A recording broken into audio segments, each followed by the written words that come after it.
very special speaker in our series. And Bernie Heine is not, well, I'm going to read his profile bio because he has so much behind him that I don't want to mess this one up. So Bernie is a business and executive coach at Professional Business Coaches, Inc. It's a company that he founded to help businesses and owners and leaders achieve their vision. Bernie has more than 30 years of experience working collaboratively with business partners in all phases of business management, restructuring, and transformation, easy for me to say, particularly in strategic planning, marketing, sales, organizational design, engineering consulting, project management, coaching, and facilitation. Bernie, thank you so much for being here with us today. I really appreciate it. Well, thank you for having me, and welcome everybody who's joining us. Yeah.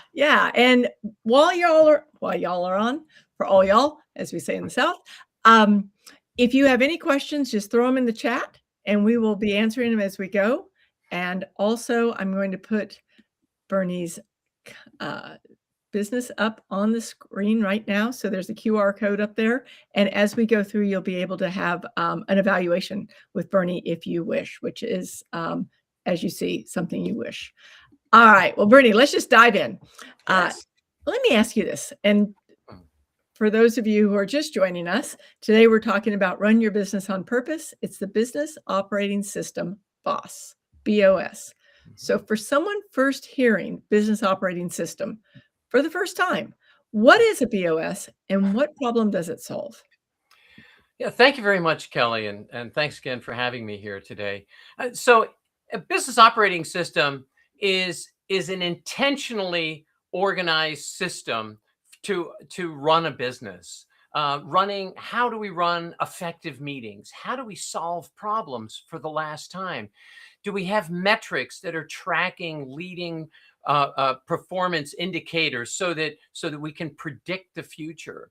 Do we have a one-page business plan that describes what our core values are, our vision, all the way down to what we're working on right now, this quarter, the big initiatives we're processing? And is it so that all employees know where we're headed, see where the business is going towards? And do we have an organizational structure that's completely clear so that everyone knows what their job is, what everybody else's jobs are, who they're reporting to? And with that, do we have all the processes across the organization documented and clearly followed so that we all see how the company works? Because too often there's confusion in organizations as to who actually does what, and that causes a lot of our problems. Problems, cost money. It's tough, lots of stress. And you know what I always hear when I listen to what you do, you cut through everything and you bring it back to, and this is a word that's so overused right now that I don't even want to say it, but I'm going to say it. Clarity in what we do, right? Right. So can you walk us through the key components of the BOS and how to identify, like, not just the current level of performance, which is very important, but also if they can say yes to these following 7 questions? So you get the questions. All right. Yes. Yeah. Thank you. So the first thing is, as I just briefly mentioned, does your company have a very simple 1, maybe 2-page business plan that includes the long-term vision of the organization? Where are we headed? The medium-term goals. Where are we going to be in the next couple of years? And what are the priorities that we're working on this quarter? That should be all very clear on a 1 or 2-page plan. So does your company already have that? Yes or no? And the next question is, does your company have the right structure in place for the next 6 to 12 months? We don't want to overbuild an organization and say, oh, this is going to be great for the next 5 years. But working for us for the next 6 to 12 months, do we have a structure that's clear? Does everyone know what the priorities are of every person within that structure? And the next question, yes or no, does your company track leading metrics, not just lagging metrics, which is how well we performed last week, last month, last quarter, but do we have metrics that are tracking how the future is going to look. How are we going to be successful next week? Things like are we tracking how many leads come in? Those kinds of things that are classic for leading metrics to know if we get these things done, the future is going to look much brighter. And do we track we have certainly should have goals on an annual basis, but are we also tracking these down on the weekly basis so that we can take action on them if things aren't going well? The fourth question I have is, are all of your processes clearly written out? Is everyone trained on them? And are they being consistently followed without exception? Too often, organizations don't have clear processes, so the employees are left to make it up on their own each time. And every time they do it slightly differently, or somebody else fills in for them because they're out and they do it another way. And that causes a lot of friction within the organization. And of course, friction costs money, right? Because it causes us to be less efficient. And the fifth question is, does your company keep a running list of open issues that are non-priorities? One of the things that slows companies down frequently is that we have this long list of things that we want to work on, and we try to do them all at once. And we have a 37-point list, and everybody's working on them. But we're not making much progress anywhere because we haven't prioritized the things to focus on now, and let's push the other ones out. Procrastinating on purpose can be a very valuable tool. We're not going to forget that they exist, but we're not going to work on them now. So do we have a place, a repository for those great ideas that are currently not in focus? We'll talk about those next.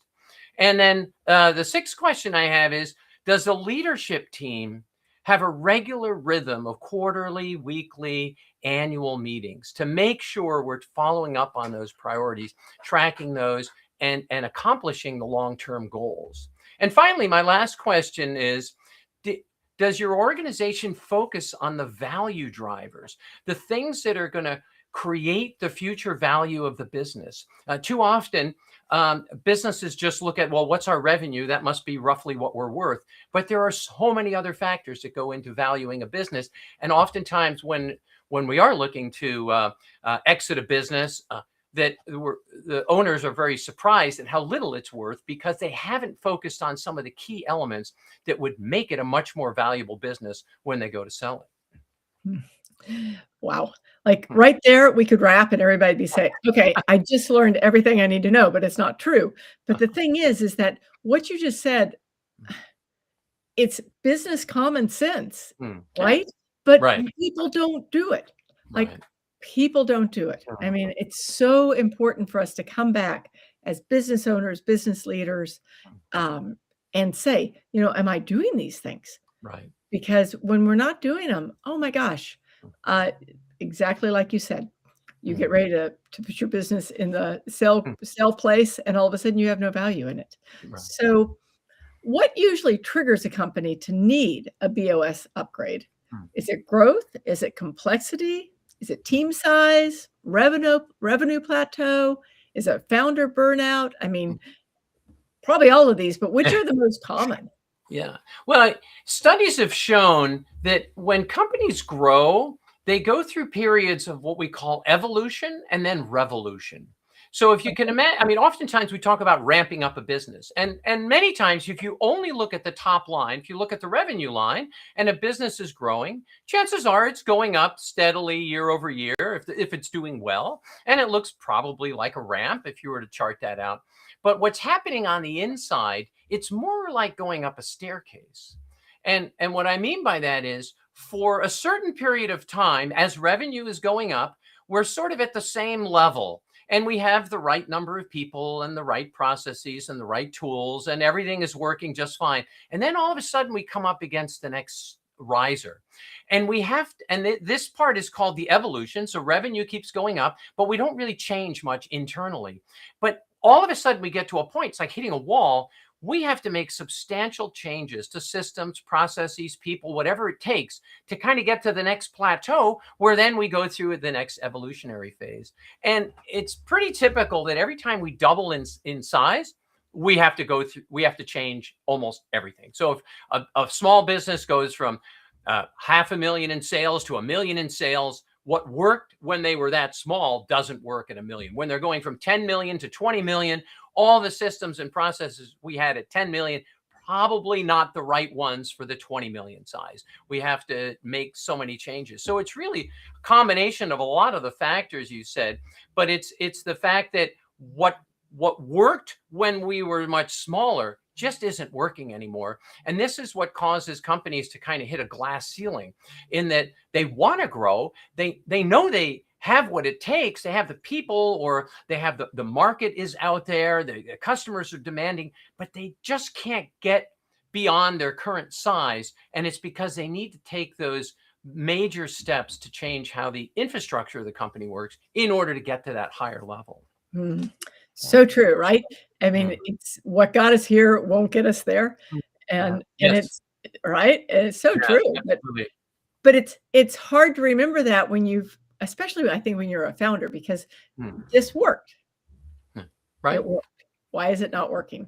Yes. And a lot of times we look like outside immediately. It's like, what's going on in the market, when Yeah. really bring it back to the 7 questions, right? Right. Yes.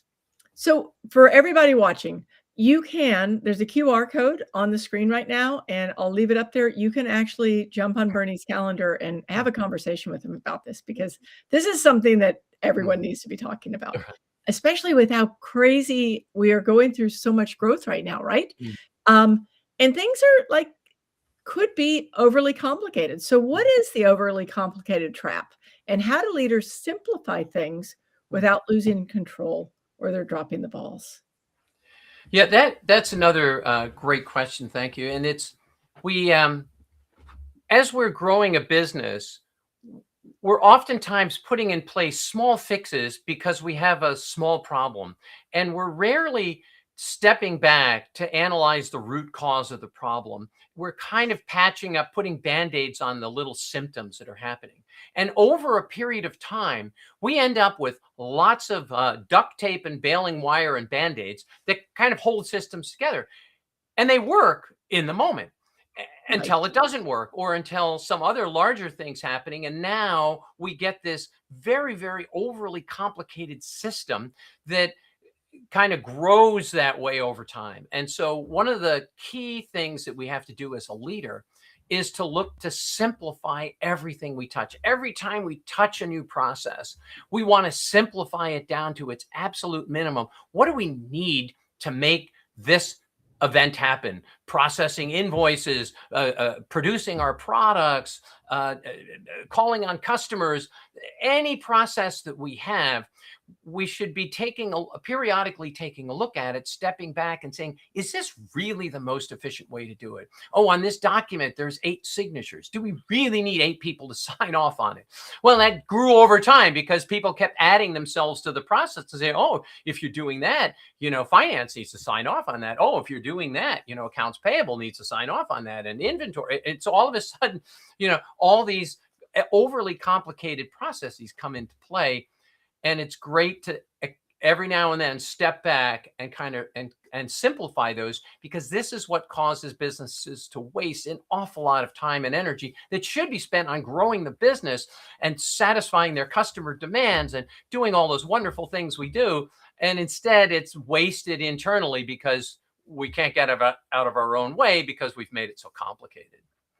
Boy, I mean, you and I, we could have this simplification. Like, we're the simplification twins here, because Right. and it's really funny when you're talking about that. I was thinking about a company I had in the past, and I really leaned on a couple of people, right? Because I didn't want to do that stuff. Like, Right. just take that off my plate, right? And finally, one of those main people told me that she was leaving. She was going to start her own company. And I had to step in and act like a grown-up and figure out what was going on. And all of a sudden, I'm looking at the processes that we have going on, and I went, "Well, why are we doing it that way? Like, why can't we just do it this way?" And everybody's like, "Well, why?" I was like, "Well, I save 2 days worth of work every time we do Because it." we've always done it that way, and it's been Right? working fine. Yes. Right. It had always worked fine, and because I wasn't paying attention, Right. I wasn't doing my job, Right. It took a big change before I could go, oh, well, let's just step in and do something, okay? So tell me this, like, and I guess this is a good lead into this because, like, what does a healthy weekly operating rhythm actually include? And what should be happening, like, on a daily, weekly, quarterly in a well-run BOS? Yeah, that's really the heart of what keeps it going is that we should be doing weekly meetings with the leadership team because too much is happening in business to not get together once a week and spend at least a little bit of our time resolving the small issues that might be coming up that will prevent big issues from being there in the future, right? Keep us on track, make sure we're making our numbers, hitting our goals. And and the idea is that a weekly team meeting should always be on the same day at the same time. So there's no confusion. There's Oh, no yeah. reason anybody should miss the Yes. meeting. You block this out on your calendar. It's as important as your most important client meetings. We don't cancel these. We don't because when somebody's not there, we can't have the kind of discussion that we would have if everybody's there. So Mhm. it should be the right people in the room, first of all, right off the organization chart, the most important people, a leader from every one of the major functions of the company gets together, same time, same day, same agenda. So there shouldn't be any confusion about what we're going to talk about. The first part of the meeting should always be about getting the data on the table. What do the metrics look like? Are there any issues with the metrics? What are the quarterly initiatives we're working on? Are they on track or not? What are all the to-do items that we agreed to last time we met? Or have they been done or not? And we go through that very quickly with the goal of only identifying what's wrong, not stopping at the very first metric and spending 20 minutes on talking about why leads are down. No, if that's an issue, make it an issue. We talk about it later. And then at the main part of the meeting is resolving the the highest priority issues that have come up through this process.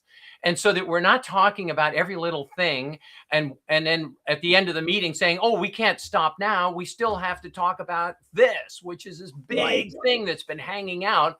No, that should be the very first thing we talk about. And so we prioritize our time to focus on what are the most important things we have to do. This way, and as Patrick Lencioni said once, I love this quote. He said that meetings should be interesting. We should be arguing about stuff, right? It shouldn't be boring. And how many of you have ever been in a meeting that's totally boring because everybody does the travel log? So the management gets together and let me tell you how amazing I am as the head of finance. And I'm going to, talk about all the wonderful things I accomplished last week. And oh, I'm the head of sales. Well, let me tell you about all the big clients I met with last week. And I had this really interesting. Nobody cares, right? So we care about, is there anything keeping us from making our number, right? Or if everything's working fine, that's what the metrics do. We know we can move on from that. I don't need to hear about what everybody's doing. I need to know there's a problem.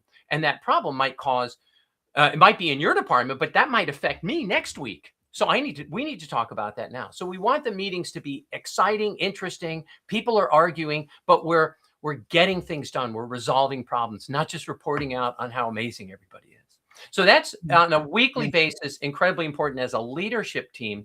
The other part of the rhythm is the weekly one-on-ones that the leader has with a direct report. Every leader should have a short, it doesn't have to be a 2-hour meeting. It could be 15 minutes. It depends on how complicated the business is. But they need to have a one-on-one meeting once a week with each of their direct reports so that they know where they're at. Can they help them, coach them, mentor them, get them the resources they need to be effective? The worst thing that can happen is somebody sitting on their thumbs all week because they don't know from the boss whether they should go right or left and they can't make a decision. So they just, they spin their wheels.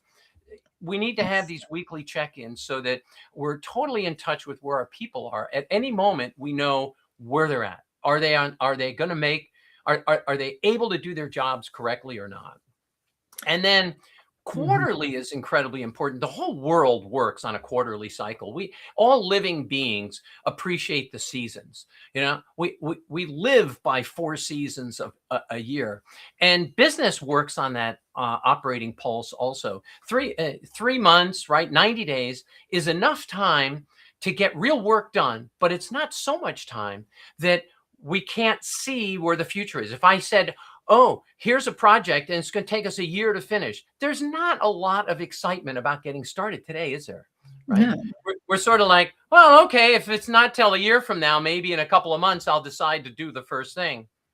right. Um, and so, uh, but if it's 90 days, there's a sense of urgency right from the first moment, right? Oh, we better get working on this. We have to get going. So we like to set, part of the business operating system is to set quarterly objectives. What are the most important things we're working on this quarter? And then talk about those every week in our weekly meeting. Are we getting them done or not getting them done? Is there a problem? Do we need to fix something or change some part of, allocate different resources to that initiative? And then every quarter, take a time out with the leadership team and establish the next quarter, so that we're on a quarterly basis setting up a new set of priorities. As I mentioned, we have this issues list. That's where we park all the stuff that we're not going to focus on this quarter, because sometimes it's even more important to agree on what we're not going to do, Oh, yeah. more so than what we are going to do, right? Oh, yeah. And Yes. also on a quarterly basis, I want to check in with my people. So too many companies just do an annual performance review. And I Right. think that does a very big disservice to our people.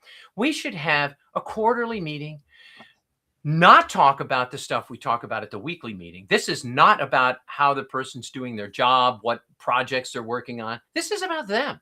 Are you accomplishing your goals that we set for you for the year? Is there anything I can do to help you make that? Are you happy here? Did something change in your life? As a manager, I should know that stuff about my people, right? Oh, they're going to have a baby now. They didn't know that 8 months ago, but now they know, right? So their life is going to be changing pretty soon, right? Maybe they really want to get that bonus this year because they're going to need extra money, right? Or they've decided to buy a house. All kinds of stuff that can happen in people's lives. And as a manager, I should take some time out every quarter to know where my people at and are they on track to deliver their own personal goals as well as the business goals. And then finally, the annual process is so important. Once a year to take a step back. Where's the company headed? Are we on track for our long-term goal? Also resetting what that is, because every year that long-term goal just has to be moved out a year, because it's now, if it's a 10-year target, I don't want to have a 9-year target. I got to make a new 10-year target. So where are we going to be 10 years from now? Where are we going to be 3 years from now? What does that look like? How does that look and feel to be part of this company in 3 years? And then what are we going to get done in the next 12 months? And finally, what are we going to get done in the next quarter? And taking some time out to set those. I do this with a lot of my clients, and it's always an incredibly rewarding session to go through this thought process annually and just lay it all out there for them. And it gets people generally very excited about what the future holds for them, Doesn't it? for the team. You know, what you're talking about is, and I don't want to make it simplified, but I'm going to, because you talk about simplification. A lot of this is business 101, right? Yeah. It's, Oh, sure. it is, and it's business never done normally. Like, Right. it just doesn't matter. I can't tell you how many companies I've been in some form or another, and even companies that I've owned and ran that we weren't doing this, right? Right. And it makes such a difference. So, I just, before we jump into the next question, we had a comment, and it comes back to what we were talking about complexity. Yeah. And Cortland said this, and let's just see. Then you add, on top of everything else, you add the government regulation for the reason Yeah. for complication, right? And Yes. it's, without the systems that you're talking about, it just makes it harder and harder and harder to not just run a business, but have fun with a business. Right. A business should be fun. Right. Yeah. Absolutely. Yeah. We're spending a lot of time doing this. We better be enjoying it to some Should degree. enjoy what we do.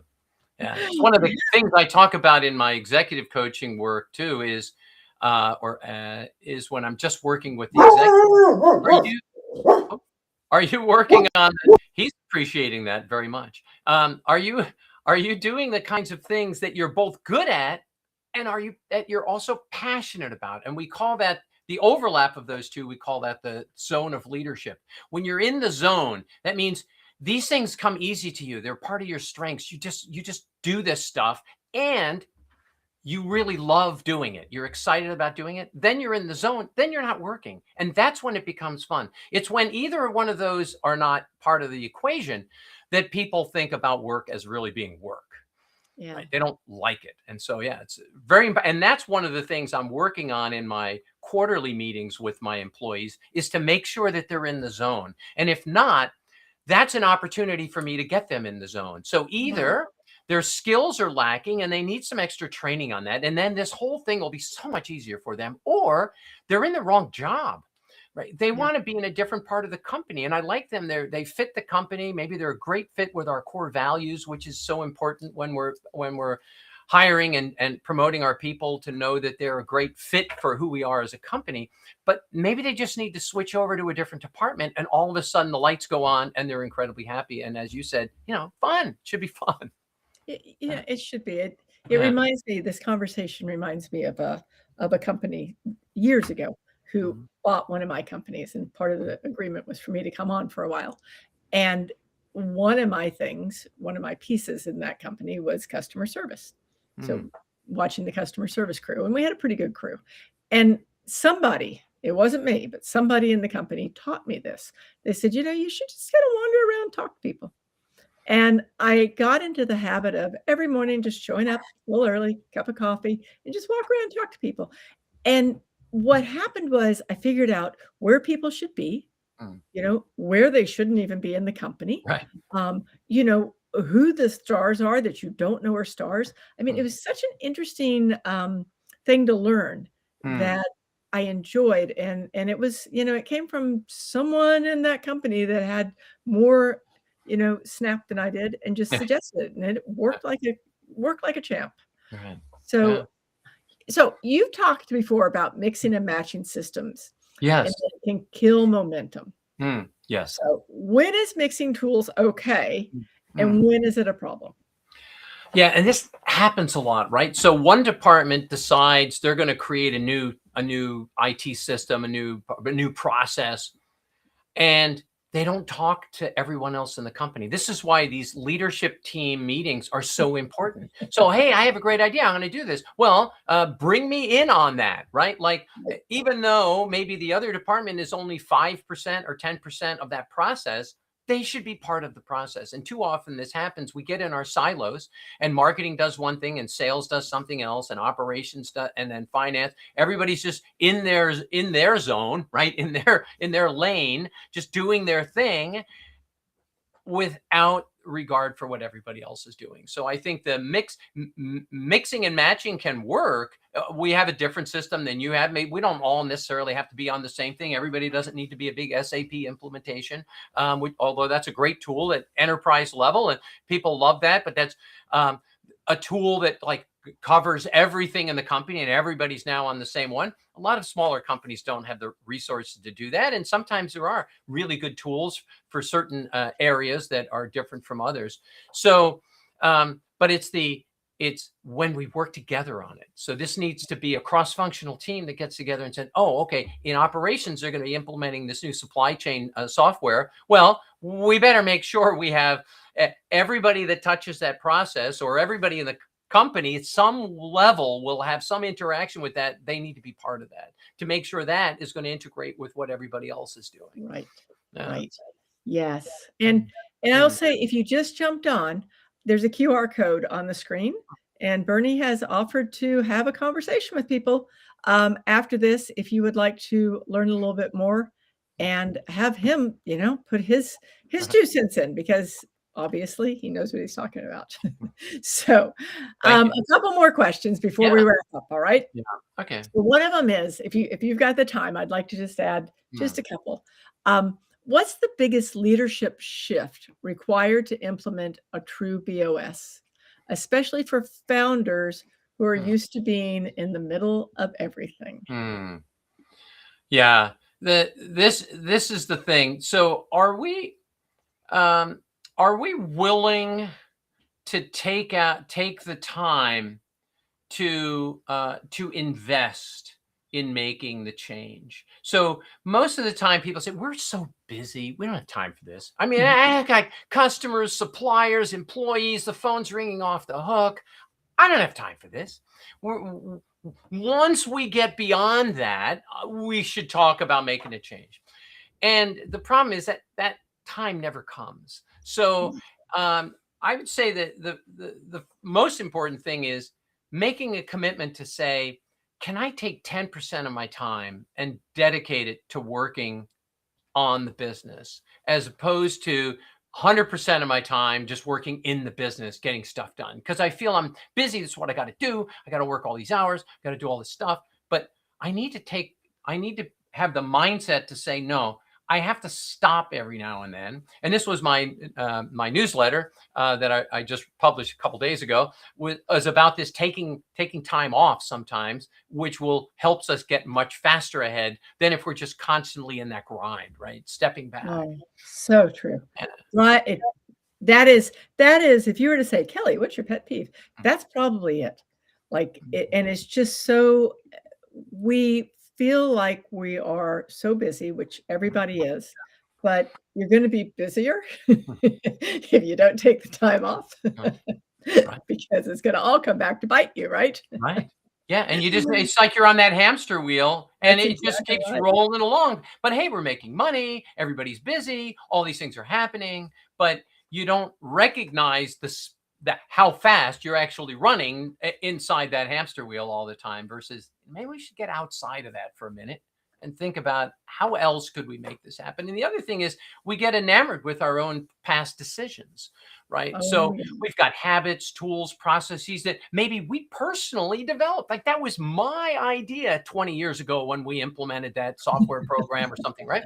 And we get personally attached to these things, and it's hard to break old habits, right? But It is hard to break habits. It really is. And, and like you said, if it, especially if it's something you've been doing, like, it's worked in the past. Why stop now? yes. But so if someone's watching this Mm, and they want to act immediately, okay, let's just like, mm, because you have given us a lot, but uh, let's say they want to act now. What are mm, the first 2 or 3 moves that you're going to recommend they do in the next 7 days? mm. 7 days to get intentional. Yeah. So I think take a look at some of the low hanging fruit. I mean, sometimes there are some obvious easy things that we can do, and maybe you don't have to implement an entire new system. But going over some of the questions I asked earlier about, do you have a good scorecard? I mean, start there. Are you as a leadership team every week looking at the key operating metrics that are predicting the future of the business? And if they're not predicting the future and they're all just lagging metrics, we have to think of more creatively about what kind of metrics might help us predict where the future of the organization is going to be, where we're going to be next week, 2 weeks from now, a month from now. So that's one that really adds a lot of value instantly. Another one is, let's take a look at our org chart. And I'm always amazed that a lot of times businesses don't even have one. Or, oh yeah, we updated that 5 years ago. It's like they don't even have an organization chart. So is it really obvious to everyone in the company who does what? And we talk about, beyond just an org chart, we talk about a responsibility chart, which lists the key responsibilities for each of the functions, the 3 to 7 most important things that function's responsible for delivering. So if I just read a title, he's the director of marketing or she's the VP of sales, what does that even mean? But if I see, oh, they're responsible for these 6 things, oh, now I get it. That's what they do. And not the whole job description, because that's way too complicated for anyone to get their arms around if I'm looking at it. But at this level, you can have it on a sheet of paper for the whole company if it's a small company, or on several sheets, one for each department as you go through an organization, and makes it very easy for people to see where they're headed. So those are a couple of things that you can work on immediately, and even just starting a better meeting management. How do you run your weekly meetings? Yeah. I'm kind of stuck on your meeting piece because I keep thinking about in a company that I'm involved with how the meetings always get moved Oh yeah, and right and I'm part of me is like relieved yeah, because now I've got extra time. right, And right. And then part of me is like, that just doesn't seem like a very good idea. right, yeah. So, Yeah, right. and it causes so much chaos in an organization when you don't have a fixed schedule for those. Or, oh yeah, we did move the meeting. Now we're doing it Wednesday at 10. Oh, but the head of sales can't be there. Okay, or the head of operations can, but the rest of us will be there, so it's fine. We'll meet without them.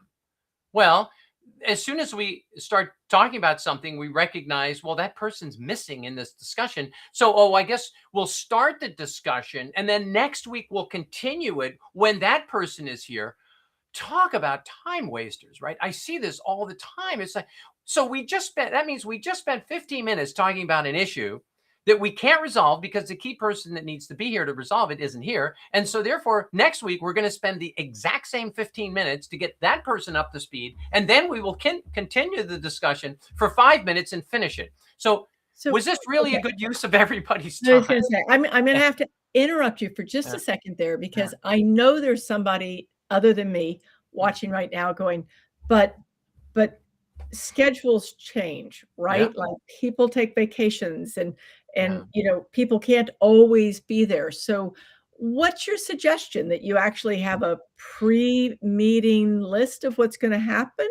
So how do you handle that? Because it can't be perfect all the time. Right.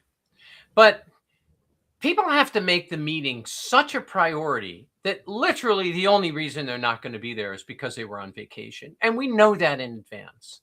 So Right. in the meeting before they go on Okay. vacation, we Okay. know, oh, okay, Mary's not going to be here next week for that meeting. So we're not going to talk about that stuff until she gets back in 2 weeks. And Got it. that's and Yeah. the point is, it's when it's just ad hoc. Oh, I've got this customer meeting. Sorry, I'm not going to be able to be there. And you learn that 5 minutes before the meeting. That is incredibly disrespectful and disruptive to the organization. Yes. When we've said this meeting is important, right? And if it's not Okay. important, we shouldn't be having it. If the meeting is that casual, why bother in the first place? Okay. Brilliant. In Yeah. fact, Hmm. I'm quoting you on this going forward Okay. for the rest of my Oh, life thanks. because the reality is, Yeah. right? If if the meeting if it can be blown off that easy, obviously it's not that important, Right. and it shouldn't be blown off that easy because it is that important. Yeah.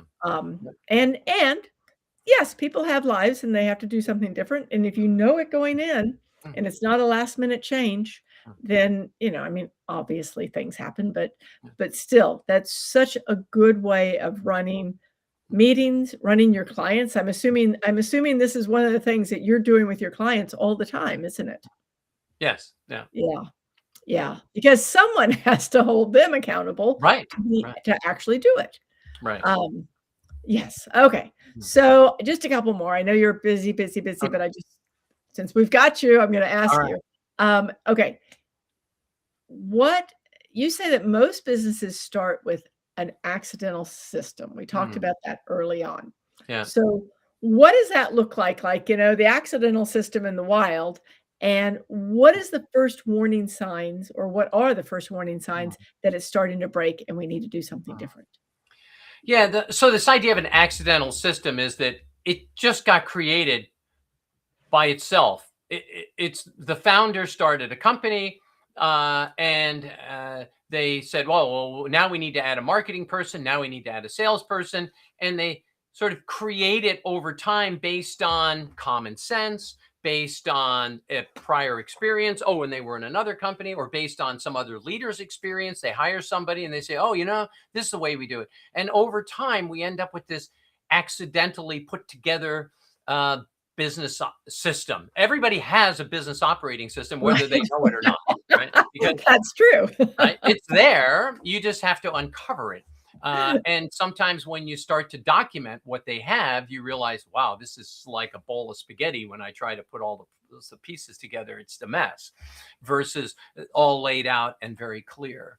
And I think um, the big issue that you asked about how do we recognize when it's happening. It's when I'm realizing that I'm coming up against that stair riser that I talked about, right? Where we we want the revenue to go up, but it's not going up. We're hitting some kind of a wall. We're working harder and harder, putting in more hours of effort, and we're not getting the expected additional result from that. And I think that's, if we're looking at our operating metrics, this kind of a thing shows up in the metrics where the results are just not coming. Although we're doing everything we've always done and we're working harder and more overtime hours, but we're not getting the result that we expected. Okay, I have to ask this question Yeah. because it just stuck in my head. So you've got a bowl of spaghetti, which is Yeah. how a lot of these things, a lot, Right. a lot of them look, right? Right. Do people ever really get to that laid out, all the spaghetti's lined up side by side, and the plan's working? Can you get them there? Um, it's never 100% because the Okay, business is that's okay. constantly It's a evolving, business. Things but you change. get pieces of it. You get, okay, now we have solved the problem of our a customer service process. We've got it. Everybody is on board with it. Well, oh, now we have a problem in operations, right? Or now we have a problem in AP and AR, or now we have a problem in marketing. So there's always something that needs attention in a growing business. And if Right. a business isn't growing, it's failing, right? I mean, if we're not Yeah. constantly getting bigger, better, faster, stronger, whatever, we're falling behind because someone else in the industry is, if we're not the one doing it. So we're Yeah. always, if nothing else, we're losing market share, even if we're maintaining market revenue. So we need to be looking at ways to improve just to be essentially staying the same. A successful company where everybody's happy and earning money, and most employees appreciate a salary increase every year. We can't pay a salary increase every year if we're not making more money every year, or we go out of business and then everybody gets fired. Yeah. So we need to be doing things to improve the operations. The last part of your business email address is AI, transformational AI, and talk about some major shifts in how things are working these days. AI is really causing a massive shift between the winners and losers right now. Yeah. Companies that are Isn't early it? adopters of AI tools that recognize this is not to get rid of people. The AI tools are there to make the people we have much more effective, much more successful, right? Much better able to do their jobs at a much higher level because they're leveraging these tools. And if nothing else, that alone is enough to separate the winners from the losers on a competitive landscape, because those that are Yeah. jumping into it are going to have pricing structures that are going to put the ones not doing it out of business very soon. Right. It's true, isn't it? Yeah. And I like what you said because it's something we've been saying is that we're not here to take jobs away. Mm. We're here to make jobs better Yeah. and make, systems better. Yeah. Make like what you do easier, Right. Exactly. you And if know? you think if a company already has a lot of expertise, why would I fire those people? Like, I don't want to let them go. They already know how my company works and they're already doing good work. I want to have them be just much more effective so that we can grow even faster. Right? And you Yeah. grow faster, have more fun, Yeah. and straighten out the spaghetti. That's right. Get that all straight So down, even so down. what about, like, I mean, something has to happen. Mm, We're all adults here. We understand that, this is what you talk about is really desirable, mm. but it's not always where everybody lives, right? So Yeah. what triggers a company to understand that they need to upgrade, that Hmm. they need a BOS upgrade? What happens? But it comes different ways. Sometimes they talk to a friend. So I have several clients who I've gotten because they're all part of a peer group. So they get together with their peers in on a regular basis, and everybody's bragging about the fact that they're now up on this really, really well working business operating system, and they talk about all the benefits they've had from it. And many other times it's out of necessity because they realize if there's no other way for us to get ahead. We're so disorganized here that they're just asking for new tools. And then they get introduced to this and they say, that's great. Another situation that I've seen several times is through private equity investments. So Oh, many yeah. of the PE owners insist or highly appreciate, and therefore they pay more for, companies that are running on a business operating system. And they see that as a indication that this company is being run on purpose, right? Like as the title of this segment, right? You're running the business on purpose. It's not just an accidental thing that's coming together and we happen to do things and we happen to make money and we happen to employ people and wonderful, but we have a system that's repeatable, scalable is the big thing. And that's the part that the PE firms really like. It's scalable. And also they have an instant view of how the company works because they know, oh, it's following a business operating system. We know what that means. And we can sit in on a meeting and know what to expect. And we can look at the scorecard of metrics and know that that data is telling us.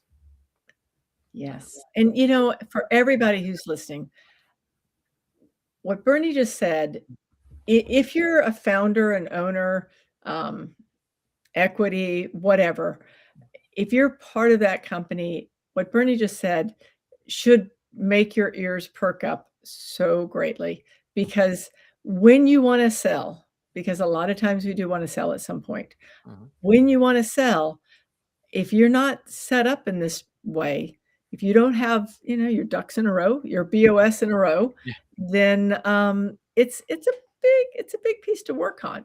But let me ask you, really, maybe, do you have time for one more question? Okay. Okay, thank you. Thank you. What happens, like, when a company they're really doing what we're talking about, where they're trying hard to stay with this, they're working at it, they're busy, but they're just not progressing on it. So what maybe 2 or 3 breakdown points should they be looking for, or would you be looking for first if you were talking to them?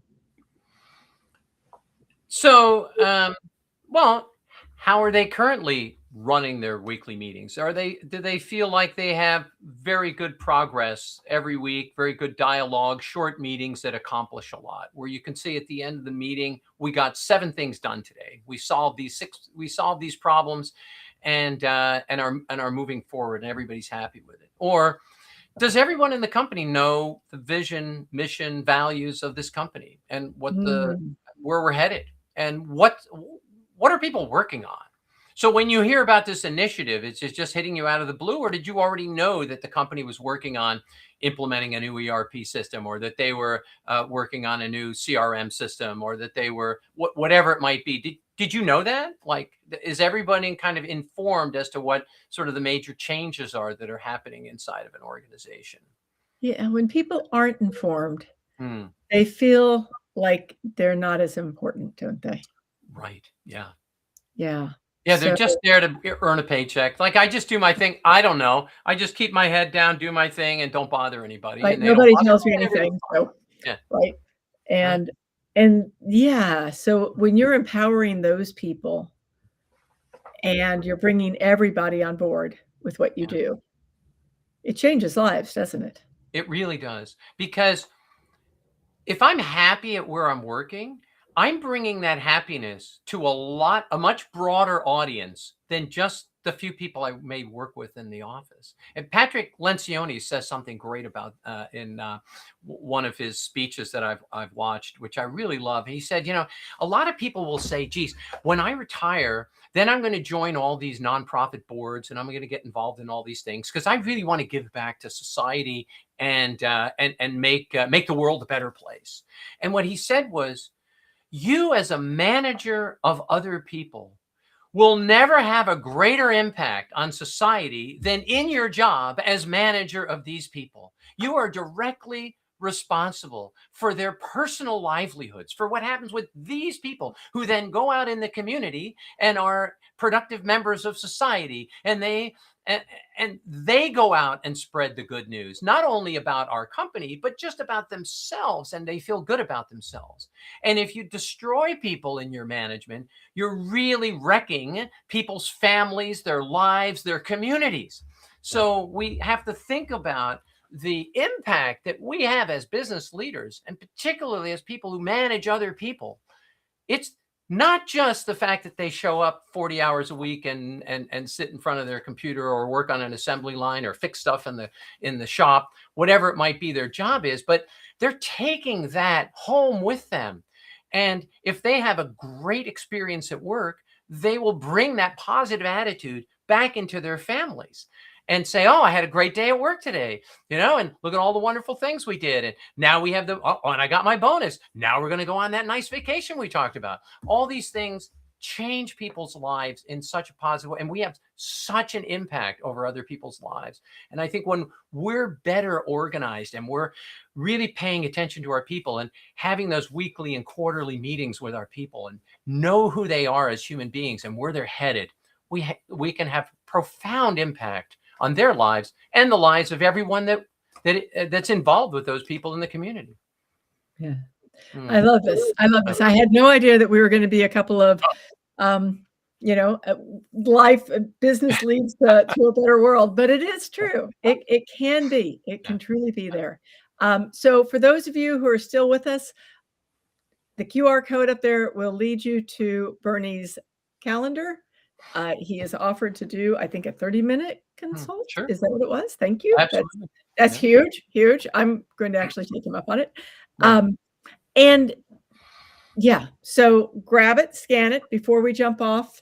Bernie, is there anything else you'd like to add before we sign off?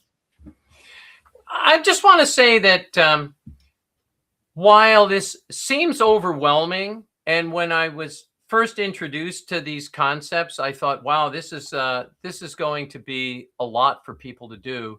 That if we do it one step at a time, one piece at a time, it's amazing at how impactful this can be. Oh, I'm sorry. Did you lose me? I felt there was a little. Nope, you're there. You're there. A little break. Oh, good. Sorry, there was a little glitch. Anyway, it feels overwhelming to say we can't change all these things, but in my experience, within 60 days, we can with a couple of compact sessions on this, we can have a profound change in how a company works, and it really does make a big difference to them. Wow. So, wow. Yeah. And so, although it feels like, oh wow, we are changing all these things, this is going to be really hard to do, and how am I going to get everybody on board? One step at a time. There's a very simple process to follow. Within 2 months' time, generally, you'll be at a completely different operating level with the organization, and then up from there.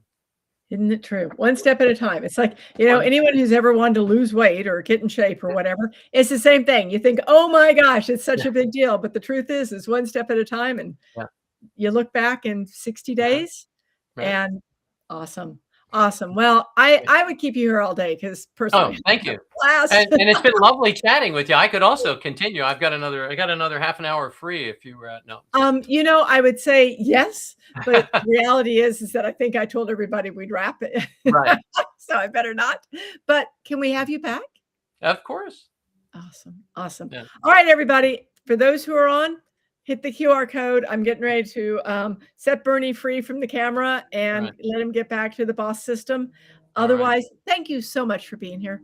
It was a brilliant, brilliant call.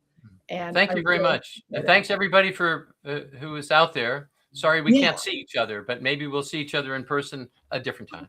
Yeah, that's true. Yeah, thank you everybody for being here too. I agree. And maybe we could all do this in person sometime. That would be so much fun.